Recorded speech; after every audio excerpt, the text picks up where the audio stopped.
Olá, eu sou o professor Lucas Neto. Sejam bem-vindos a mais um programa Escola Bíblica no seu lar. Hoje nós vamos estudar a lição de número 3, que tem como tema Esperando a volta de Jesus. Dentro deste tema, nós vamos falar sobre 3 assuntos. Em primeiro lugar, vamos falar sobre aguardando a volta do Senhor. Em segundo lugar, vamos falar sobre atitudes errôneas diante da vinda de Jesus. E em terceiro lugar, vamos falar sobre atitudes do servo fiel ante a volta do Senhor.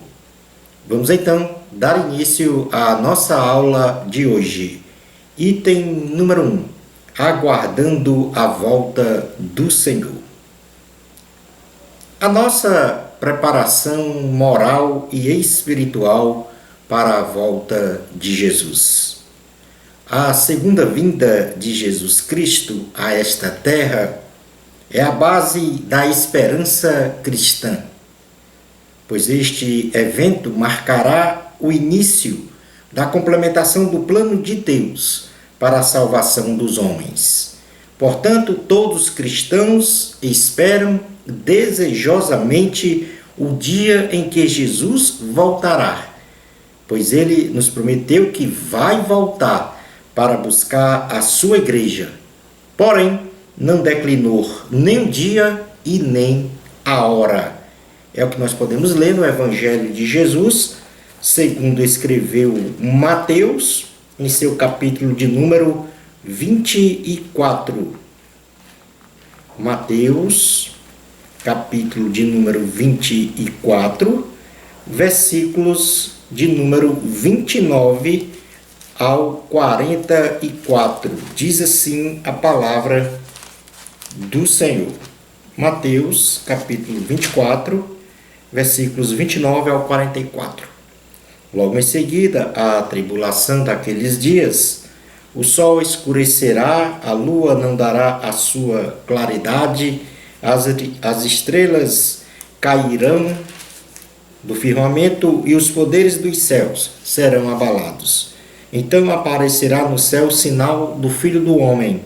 Todos os povos da terra se lamentarão e verão o Filho do Homem, vindo sobre as nuvens do céu, com poder e muita glória. E ele enviará os seus anjos com grande clangor de trombeta, os quais reunirão os seus escolhidos dos 4 ventos de uma a outra extremidade dos céus. Aprendei, pois, a parábola da figueira, quando já os seus ramos se renovam e as folhas brotam, sabeis que está próximo o verão. Assim também vós, quando virdes todas estas coisas, sabei que está próximo às portas. Em verdade vos digo que não passará esta geração sem que tudo isto aconteça. Passará o céu e a terra, porém as minhas palavras não passarão. Mas a respeito daquele dia e hora, ninguém sabe, nem os anjos dos céus, nem o Filho, senão o Pai. Pois assim como foi nos dias de Noé, também será a vinda do Filho do Homem. Porquanto assim como nos dias anteriores ao dilúvio, comiam e bebiam, casavam e davam-se em casamento, até o dia em que Noé entrou na arca e não o perceberam, senão quando veio o dilúvio e os levou a todos. Assim será também a vinda do Filho do Homem. Então 2 estarão no campo, um será tomado e deixado o outro. 2 estarão trabalhando no moinho, uma será tomada e deixada a outra. Portanto, vigiai, porque não sabeis em que dia vem o vosso Senhor. Mas considerai isto: se o pai de família soubesse a que hora viria o ladrão, vigiaria e não deixaria que fosse arrombada a sua casa. Por isso, ficai também vós apercebidos, porque a hora em que não cuidais, o Filho do Homem virá. A nossa preparação moral e espiritual para a volta de Jesus, seja em que tempo venha a ocorrer, já que não sabemos, deve ser construída na sequência lógica de que nosso espírito, alma e corpo estejam conservados, íntegros e irrepreensíveis na vinda de nosso Senhor Jesus Cristo, segundo a fonte de santificação que vem de Deus.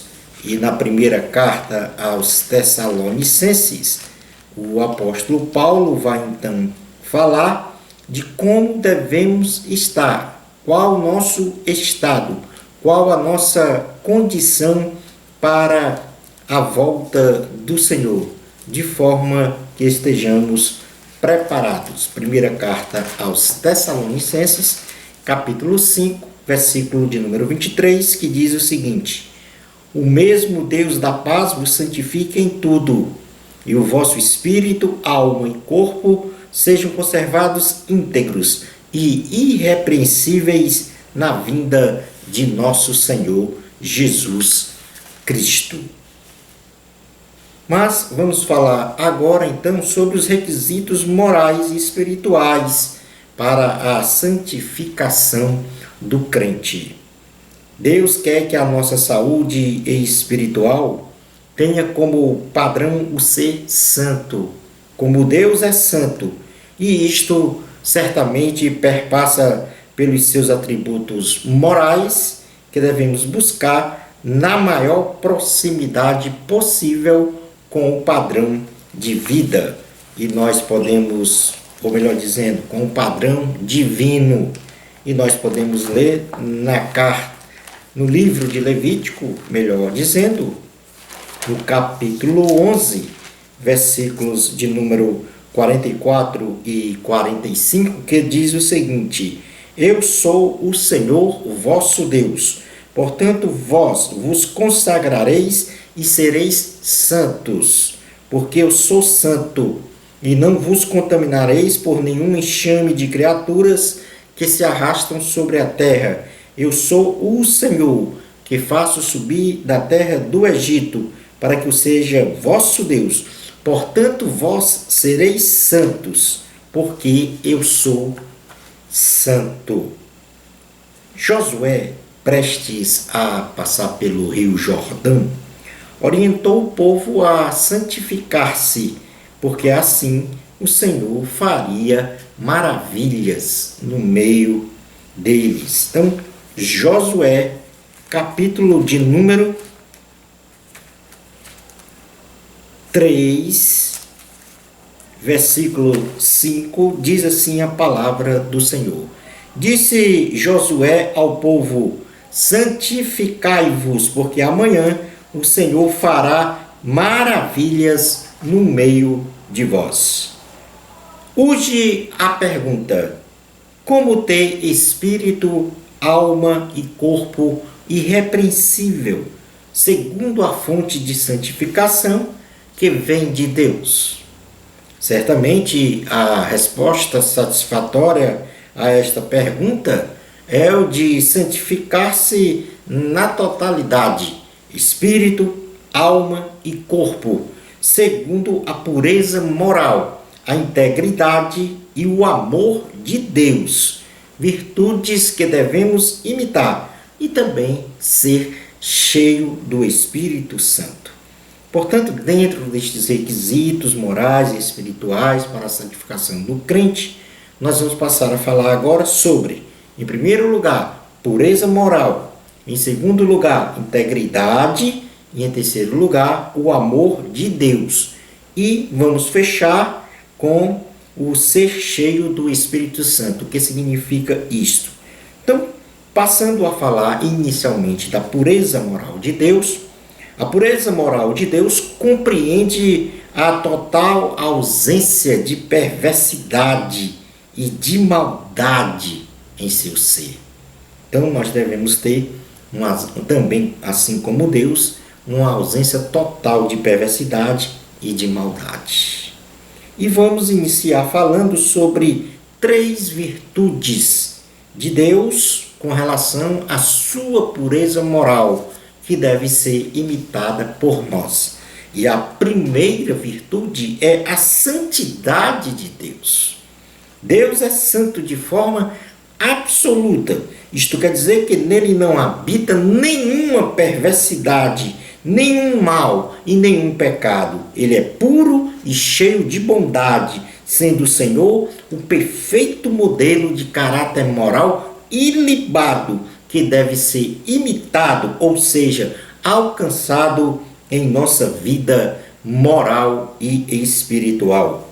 Abacuque, capítulo de número 1, versículo 13, em sua parte A, diz assim a palavra do Senhor: Tu és tão puro de olhos que não podes ver o mal e a opressão, não podes contemplar. Aí está a pureza de Deus. Como segunda virtude da pureza moral de Deus que nós devemos imitar, nós temos a retidão de Deus. Deus confirma a sua retidão quando só age segundo e de acordo com os preceitos exarados em sua lei, a palavra de Deus, sendo esta correta, inerrante, infalível e perfeita. Assim, Deus só faz o que é certo, demonstrando então a sua honestidade, a sua coerência entre ordenar e fazer. E isto nos alegra e nos dá a certeza de que podemos indubitavelmente confiar nele, depositando a nossa fé somente em Deus. Então, como Deus age segundo a sua palavra, nós também devemos agir, ter a nossa conduta segundo o que está ordenado a fazer na palavra de Deus, segundo a vontade de Deus. No Salmo de número 19, em seu versículo 7 a 11, nós vamos ter então aqui uma ideia, uma contemplação do que seja esta retidão do Senhor. Salmo 19, 7 a 11, e diz assim: A lei do Senhor é perfeita e restaura a alma. O testemunho do Senhor é fiel e dá sabedoria aos simples. Os preceitos do Senhor são retos e alegram o coração. O mandamento do Senhor é puro e ilumina os olhos. O temor do Senhor é límpido e permanece para sempre. Os juízos do Senhor são verdadeiros e todos igualmente justos. São mais desejáveis do que o ouro, mais do que muito ouro depurado, e são mais doces do que o mel e o destilado dos favos. Além disso, por eles se ademoesta o teu servo em os guardar a grande recompensa. Em terceiro lugar, como virtude da pureza moral de Deus, nós temos a justiça de Deus. Deus, em sua retidão pessoal, ele age segundo o que é certo. E no aspecto de sua justiça, Deus quer que a sua criação, no caso, o homem, age segundo seu padrão moral. E se isto não for obedecido, Deus aplica a sua justiça na forma de juízo, conforme a sua lei intrínseca a ele mesmo, punindo ou galardoando o agente sem qualquer tolerância, proteção ou parcialidade. É o que nós podemos ler na carta de Tiago, no seu capítulo de número 2, versículos 8 ao 13, que diz o seguinte: Se vós, contudo, observais a lei régia, segundo a Escritura, amarás o teu próximo como a ti mesmo, fazeis bem. Se todavia fazeis acepção de pessoas, cometeis pecado, sendo arguidos pela lei como transgressores. Pois qualquer que guarda toda a lei, mas tropeça em um só ponto, se torna culpado de todos. Porquanto aquele que disse não adulterarás, também ordenou não matarás. Ora, se não adulteras, porém matas, vens a ser transgressor da lei. Falar de tal maneira e de tal maneira procedei, como aqueles que hão de ser julgados pela lei da liberdade. Porque o juízo é sem misericórdia para com aquele que não usou de misericórdia. A misericórdia triunfa sobre o juízo. Então, falamos inicialmente sobre a pureza moral de Deus como o ponto de preparação moral e espiritual, como requisito, desta preparação moral e espiritual para a nossa santificação. Então devemos ter na pureza moral de Deus, devemos ter a santidade de Deus, a retidão de Deus e a justiça de Deus. Passemos agora a falar do segundo ponto, que é sobre a integridade moral de Deus, a qual também nós devemos imitar. E a integridade, ela tem uma interface direta com a ética e com a incontestável conduta correta, oriunda de sua santidade, ou seja, da santidade de Deus, da retidão de Deus e da justiça, refletido na sua pureza moral, como acabamos de falar. Então, como virtudes da integridade moral de Deus, em primeiro lugar nós temos a genuinidade. Deus não é uma imitação e nem um ser falsificado. Ele é a verdade, a única verdade. Ele é o que aparenta ser e não existe outro Deus além dele. Desta forma, devemos também ser genuínos, segundo a mesma essência moral de Deus. Ou seja, devemos ser verdadeiros. Jeremias, capítulo de número 10, versículos 1 a 10, atesta esta genuinidade, essa verdade de dizer que não há um outro Deus além do nosso Senhor. Jeremias, capítulo 10, versículos 1 ao 10, diz assim: Ouvi a palavra que o Senhor vos fala a vós outros, ó casa de Israel.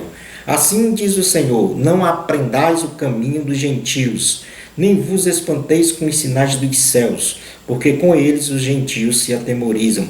Porque os costumes dos povos são vaidade, pois cortam do bosque um madeiro, obra das mãos do artífice, com machado, com prato e ouro, o enfeito, com pregos e martelos, o fixam, para que não oscile. Os ídolos são como um espantalho em pepinal, e não podem falar, necessitam de quem os leve, porquanto não podem andar. Não tenhais receio deles, pois não podem fazer mal, e não está neles o fazer o bem. Ninguém há semelhante a ti, ó Senhor. Tu és grande, e grande é o poder do teu nome. Quem te não temeria a ti, ó Rei das nações?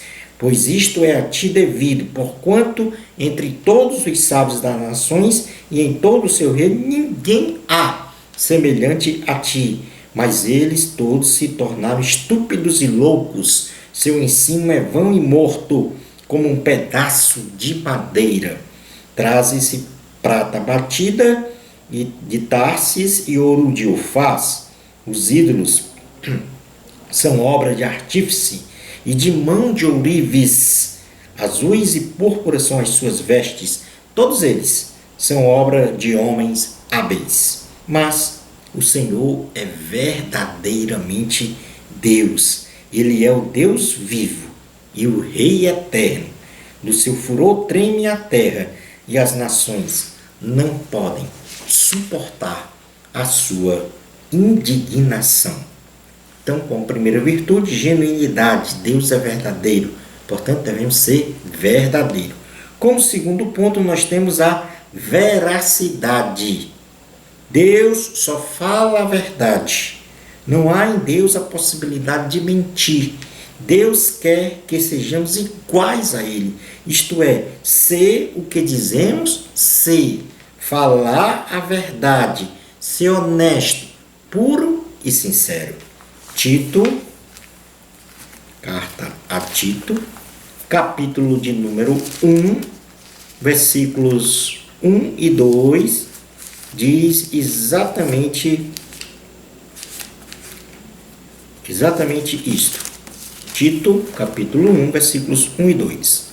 Paulo, servo de Deus e apóstolo de Jesus Cristo, para mover a fé que é dos eleitos de Deus e o pleno conhecimento da verdade, segundo a piedade, na esperança da vida eterna, que o Deus que não pode mentir, ou seja, Deus só diz a verdade, prometeu antes dos tempos eternos.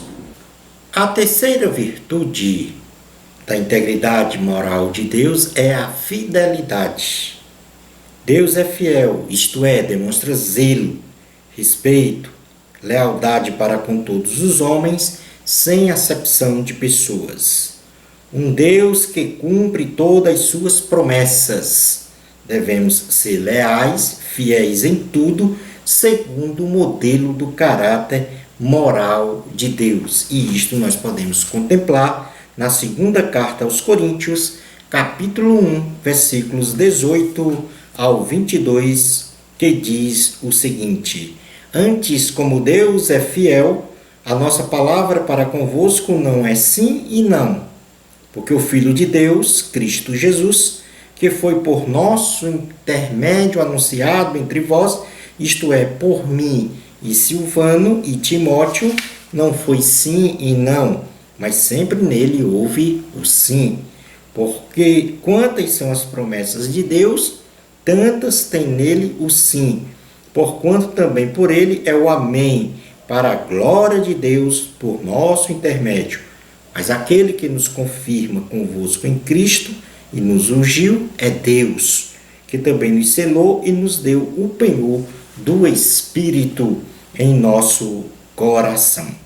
Portanto, as três virtudes que compõem a integridade moral de Deus são genuinidade, veracidade e fidelidade.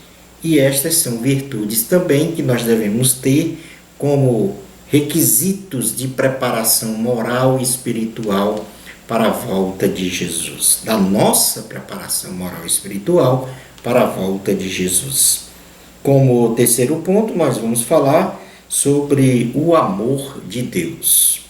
O amor, além de ser um sentimento, uma emoção da alma, do ponto de vista bíblico, pode ser definido como um comportamento sacrificial para com a outra pessoa ou consigo mesmo.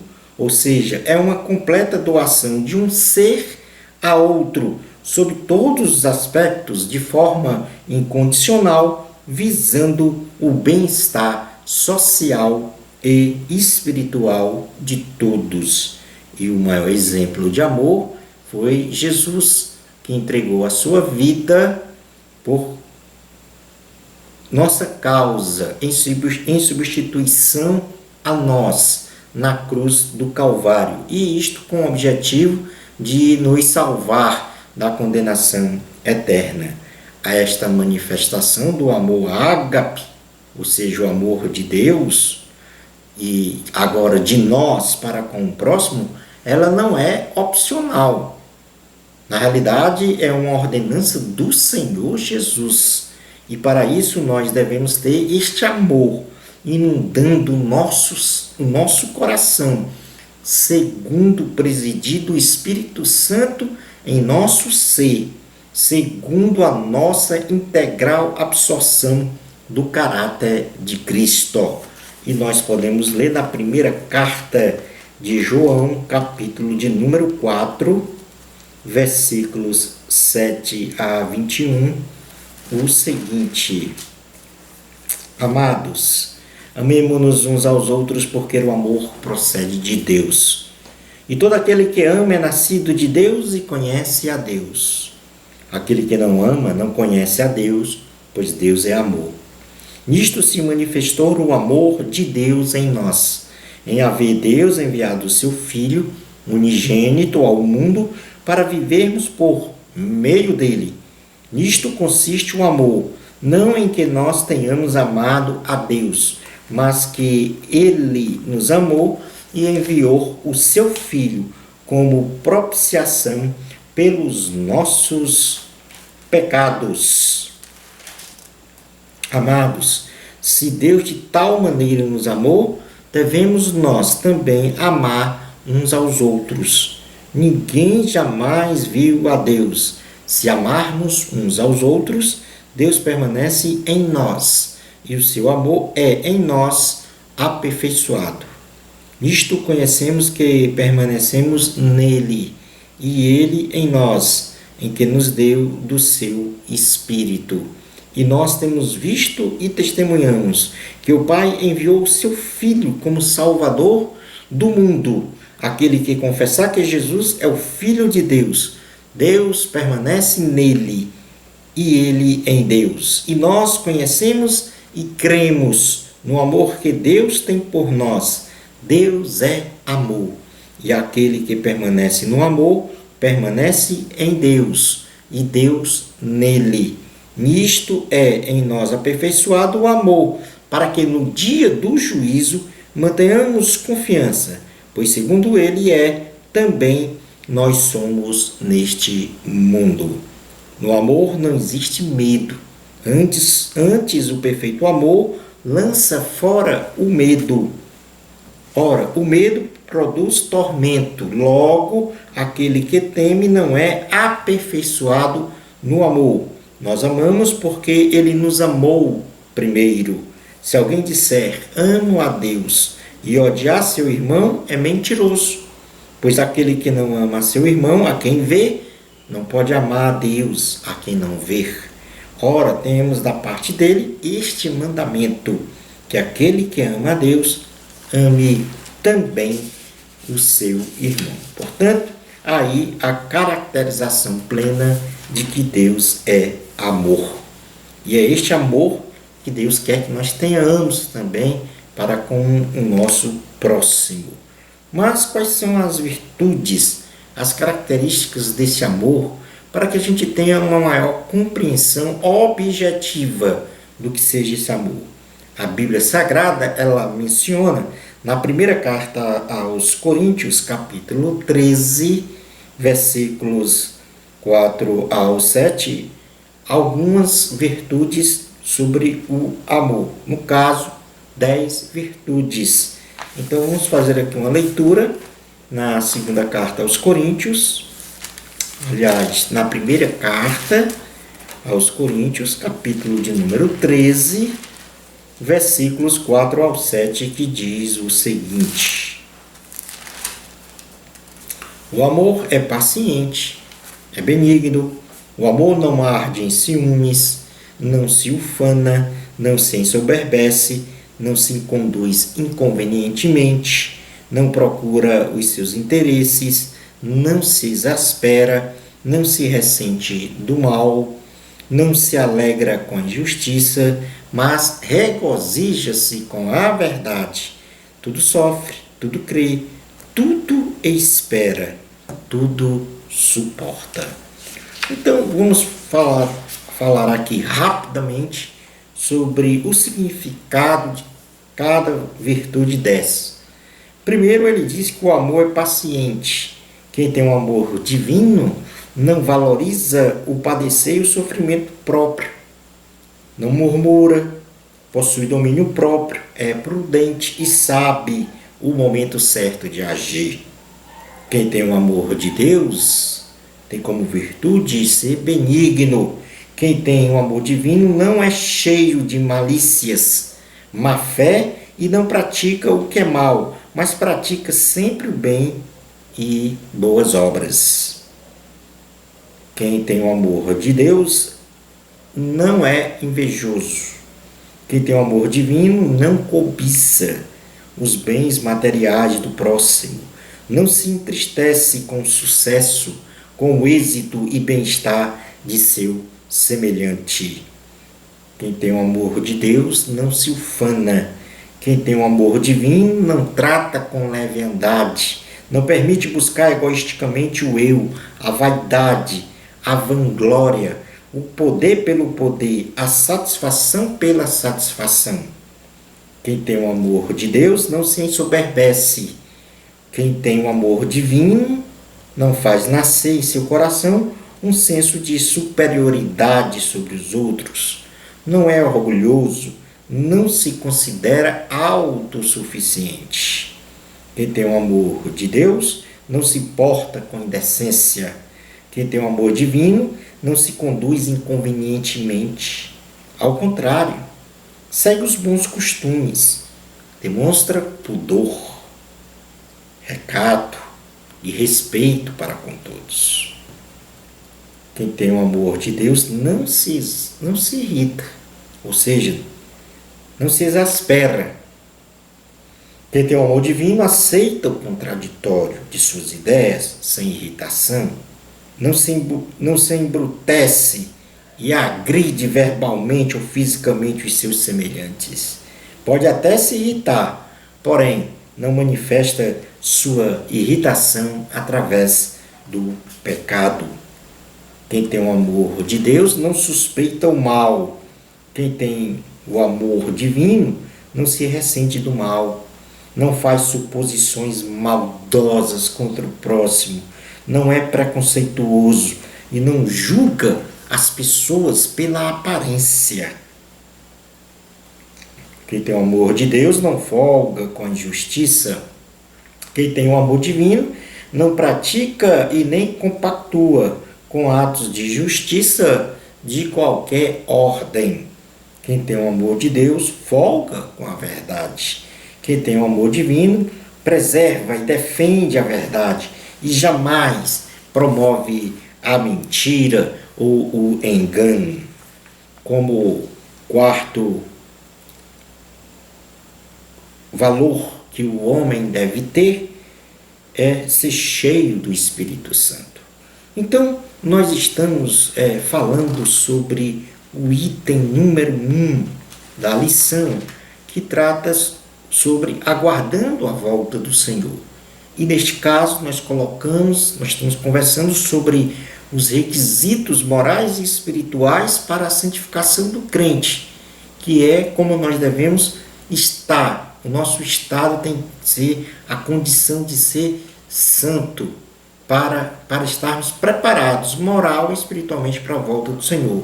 Então nós estamos falando sobre esses requisitos morais e espirituais. Falamos sobre a pureza moral de Deus, falamos sobre a integridade moral de Deus, falamos sobre o amor de Deus. E todas estas virtudes colocadas nós temos que imitar, buscar, desenvolver, ter em nosso ser. Agora nós vamos falar sobre o que é ser cheio do Espírito Santo, porque a todo momento nós devemos estar nos enchendo do Espírito Santo. O nosso corpo, como bem sabemos, é o templo e habitação do Espírito Santo, e portanto ele mora em nosso ser. O Espírito Santo está dentro de nós e por isso jamais devemos permitir que o nosso corpo seja profanado pelas imundícias do pecado, porque a luz não se mistura com as trevas. Na primeira carta aos Coríntios, capítulo 6, versículos 19 e 20, diz assim a palavra do Senhor: acaso não sabeis que o vosso corpo é santuário do Espírito Santo, que está em vós, o qual tendes da parte de Deus, e que não sois de vós mesmos? Porque fostes comprado por preço. Agora, pois, glorificai a Deus no vosso corpo.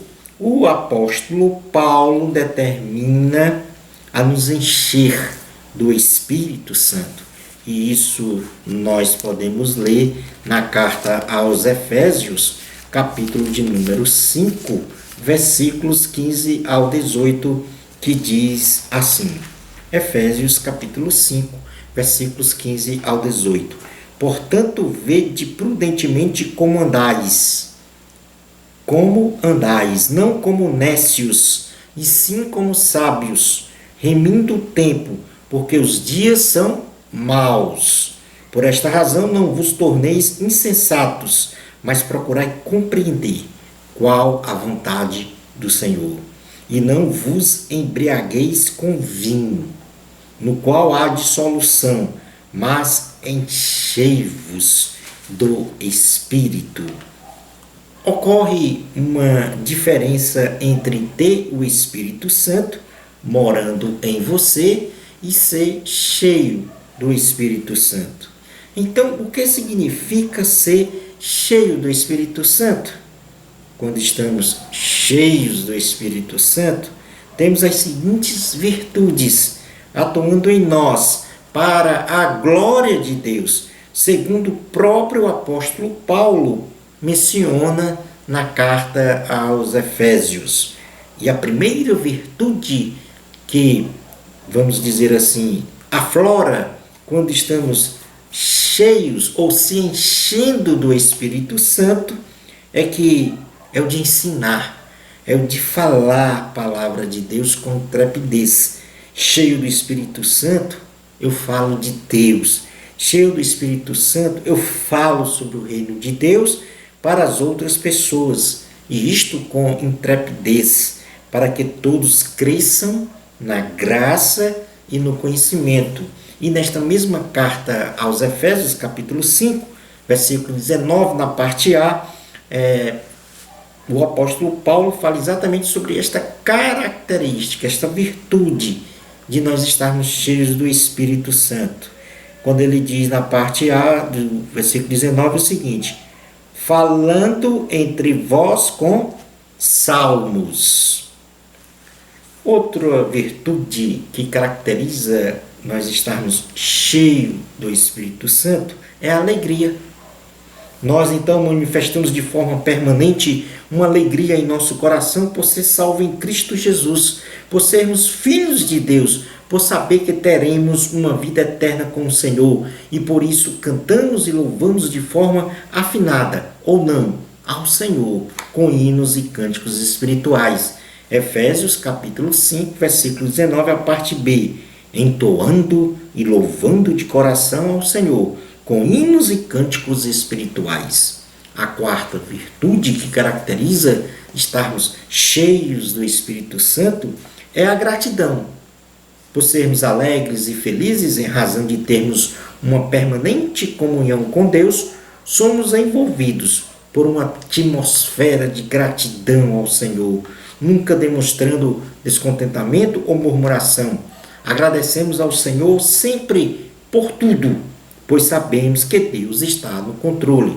Efésios capítulo 5, versículo 20 diz: dando sempre graças por tudo a nosso Deus e Pai, em nome do Senhor Jesus Cristo. E por fim, como quarto item, nós temos a humildade. A humildade, em sua essência, não significa ser um coitadinho ou uma pessoa subserviente, mas sim não ter os seus interesses se sobrepondo aos interesses do próximo. Significa compreender que devemos sempre estar prontos para servir. Humildade, em sua essência, é servir a Deus e ao próximo, de coração. Efésios, capítulo 5, versículo 21 diz: sujeitando-vos uns aos outros no temor de Cristo. Analogicamente, podemos dizer que ser cheio do Espírito Santo é como um jangadeiro que hasteia a vela de sua jangada, e o vento, ao soprar na vela, a impulsiona, e esta vai mar adentro, serpenteando sobre as ondas bravias, segundo a direção das correntes de vento. O cristão autêntico tem a sua vida no altar, segundo o presidir do Espírito Santo, realizando sempre a vontade de Deus. Não importa a que tempo Jesus vai voltar, porém temos que estar preparados, moral e espiritualmente, para a sua segunda vinda, tendo em nosso ser, segundo o padrão divino do que já discutimos, uma pureza moral de coração, uma integridade moral ilibada, a manifestação do amor de Deus, o amor a Deus e ao próximo, e ser sempre cheio do Espírito Santo. Passemos agora a estudar o item 2 da lição. Atitudes errôneas diante da vinda de Jesus. A segunda vinda de Cristo é a mensagem mais anunciada pelo Espírito Santo a todos nós, se configurando como um evento fundamental para o cristianismo, confirmando então o Evangelho de Cristo como sendo superior e a verdade absoluta. Na segunda carta de Pedro, capítulo de número 1, versículos 16 a 21, segunda carta de Pedro, capítulo 1, versículo 16 a 21, diz assim a palavra do Senhor. Porque não vos demos a conhecer o poder e a vinda de nosso Senhor Jesus Cristo, seguindo fábulas engenhosamente inventadas, mas nós mesmos fomos testemunhos oculares da sua majestade, pois ele recebeu da parte de Deus Pai honra e glória, quando pela glória excelsa lhe foi enviada a seguinte voz: Este é o meu Filho amado, em quem me comprazo. Ora, esta voz vinda do céu, nós a ouvimos quando estávamos com ele no Monte Santo. Temos assim tanto mais confirmada a palavra profética, e fazei bens em atendê-la como a uma candeia que brilha em lugar tenebroso, até que o dia clareie e a estrela da alva nasça em vosso coração. Sabendo primeiramente isto, que nenhuma profecia da Escritura provém de particular elucidação, porque nunca jamais qualquer profecia foi dada por vontade humana. Entretanto, homens santos falaram da parte de Deus, movidos pelo Espírito Santo. Então está aí sobre a superioridade da palavra de Deus. No Evangelho de Jesus, segundo escreveu João, em seu capítulo de número 14, versículo 6, diz o seguinte: Respondeu-lhe Jesus: Eu sou o caminho, a verdade e a vida. Ninguém vem ao Pai senão por mim. A segunda vinda de Cristo é tratada na Bíblia como um fato essencial e importante para o destino da humanidade, pois é mencionado 321 vezes em 23 dos 27 livros que compõem o Novo Testamento.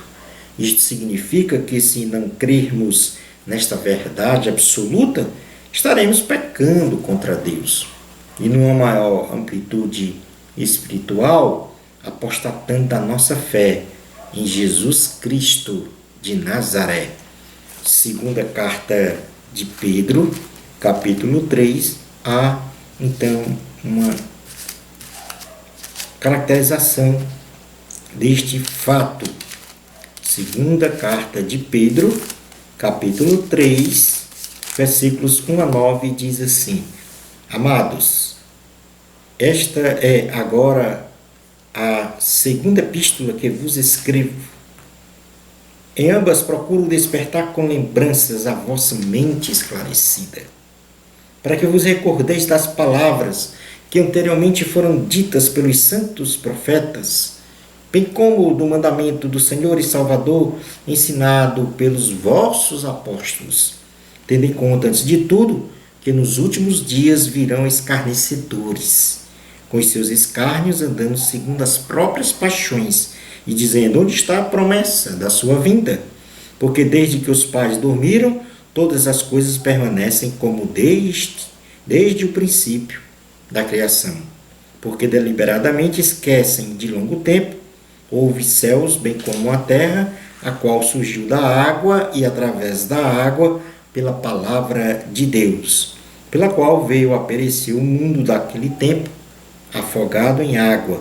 Ora, os céus que agora existem e a terra, pelas mesmas palavras, têm sido entesouradas para fogo, estando reservados para o dia do juízo e destruição dos homens ímpios. Há, todavia, uma coisa, amados, que não deveis esquecer, que para o Senhor um dia é como 1000 anos, e 1000 anos como um dia.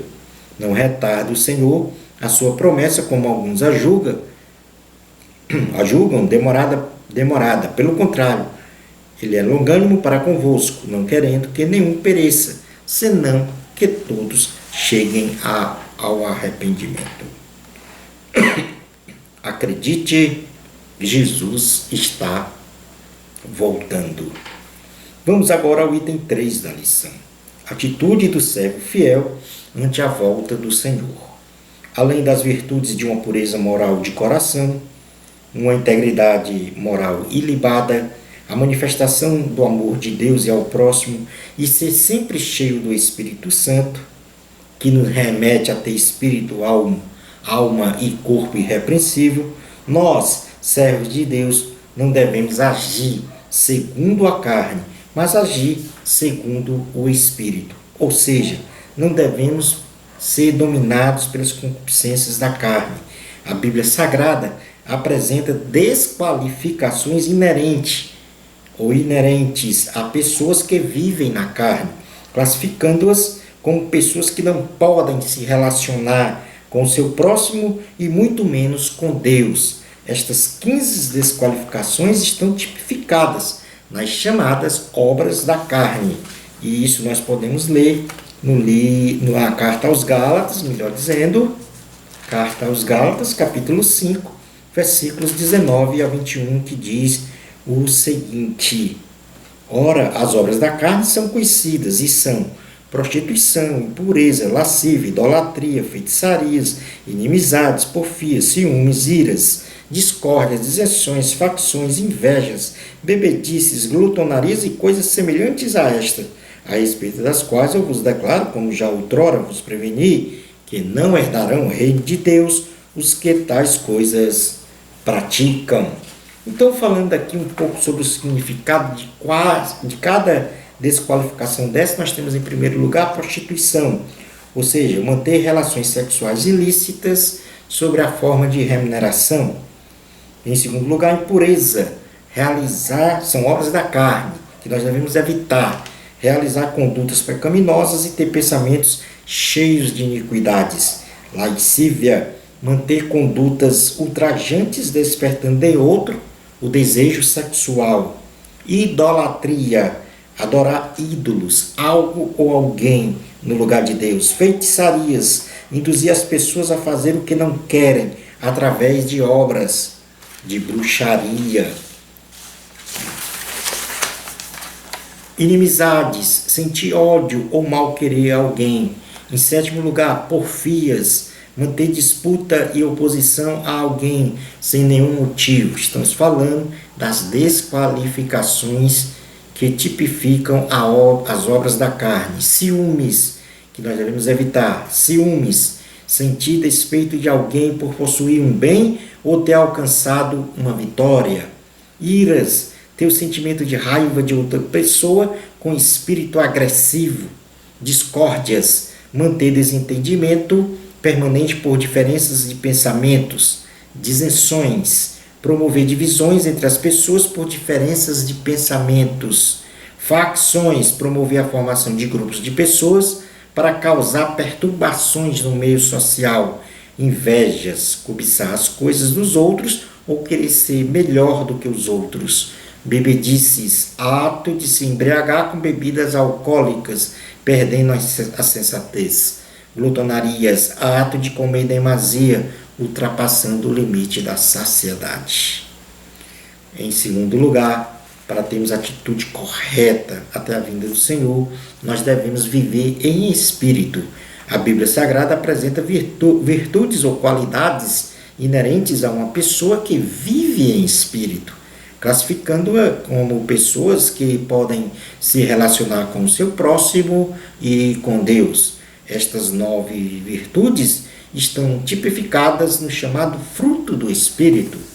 Gálatas, capítulo 5, versículo 22 e 23, diz assim: mas o fruto do Espírito é amor, alegria, paz, longanimidade, benignidade, bondade, fidelidade, mansidão, domínio próprio. Contra estas coisas não há lei. E vamos agora passar a falar sobre essas 9 qualidades dizendo o seu significado. Amor é o amor incondicional, capaz de amar até mesmo os próprios inimigos. Alegria é a alegria que independe das circunstâncias, sejam boas ou ruins, que vivemos, sendo esta alegria de caráter permanente, por ter sido alcançado pela graça da salvação em Jesus. Paz é a paz caracterizada de forma tridimensional, na dimensão vertical, paz com Deus; na horizontal, paz com o próximo; e em profundidade, paz consigo mesmo. Em quarto lugar, como fruto do Espírito, uma qualidade do fruto do Espírito, paciência. A paciência se reflete na capacidade de suportar as perseguições, incompreensões dos outros.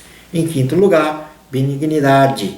A benignidade é a capacidade de ser gentil para com os outros, ou seja, demonstrar delicadeza em todas as ações com relação ao próximo.